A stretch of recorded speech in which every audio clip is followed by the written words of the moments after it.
code de la route est clair. Tout conducteur doit être en état de conduire, présenter les qualités physiques requises et posséder l'habileté ou les connaissances nécessaires. Si ce n'est pas ou si ce n'est plus le cas, ça ne veut pas dire que tout espoir de conduire est anéanti, mais qu'à tout le moins, il faudra passer un test.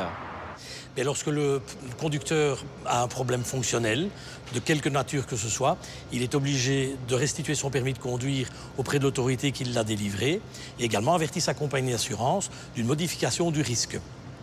Et l'assurance peut à ce moment-là continuer la couverture, refuser la couverture ou demander à ce moment-là une attestation soit d'un médecin, soit une attestation d'aptitude qui sera délivrée par le CARA. Alors quelles sont toutes les possibilités si on ne se sent plus en état de conduire?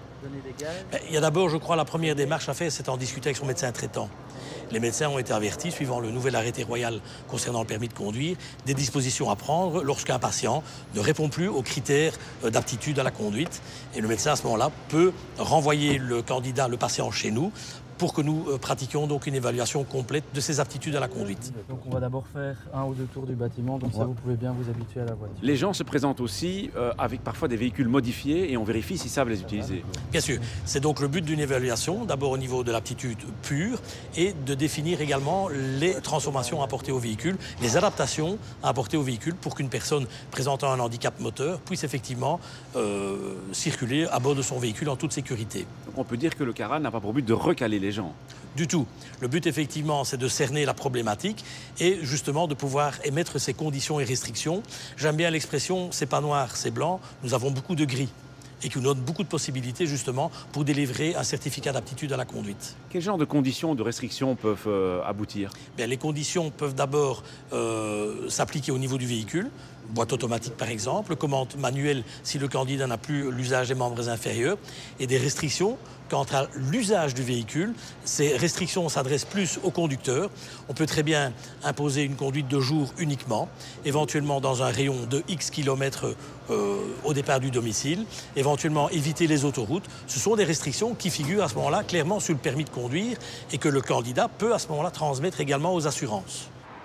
Conduire en étant plus apte, sans prendre la précaution de se faire tester, c'est prendre le risque de faire le kilomètre de trop qui mènerait à l'accident. Et je suis sûr que personne d'entre vous ne souhaite que cela lui arrive. Voilà pourquoi il est important de savoir s'auto-évaluer de manière réaliste en privilégiant l'aspect sécurité par rapport à l'aspect mobilité.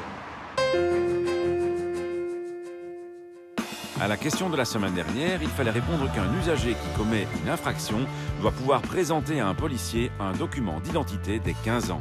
A gagné cette semaine un trolley de voyage. La question, un surveillant habilité doit avoir au moins 18 ans, avoir au moins 18 ans et suivre une formation, ou avoir au moins 21 ans et suivre une formation. Soit vous téléphonez au 0905 56 493, soit vous envoyez un SMS au 6020 tapant contact 1, 2 ou 3.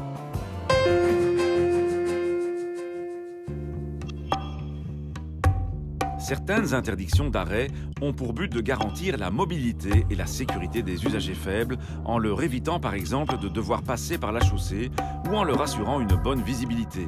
Voilà pourquoi il est interdit de s'arrêter sur un trottoir et même sur un accotement en saillie en agglomération. Voilà pourquoi il est également interdit de s'arrêter sur une piste cyclable, mais aussi à moins de 5 mètres de l'endroit où les cyclistes doivent quitter une piste cyclable pour circuler sur la chaussée ou quitter la chaussée pour circuler sur la piste cyclable. Enfin, l'arrêt sur les passages pour piétons ou cyclistes et sur la chaussée à moins de 5 mètres en deçà de ces passages est lui aussi proscrit. À tous ces endroits, un simple arrêt de quelques secondes est donc punissable d'une amende de 55 ou de 110 € selon le cas. À la semaine prochaine et d'ici là, bonne route!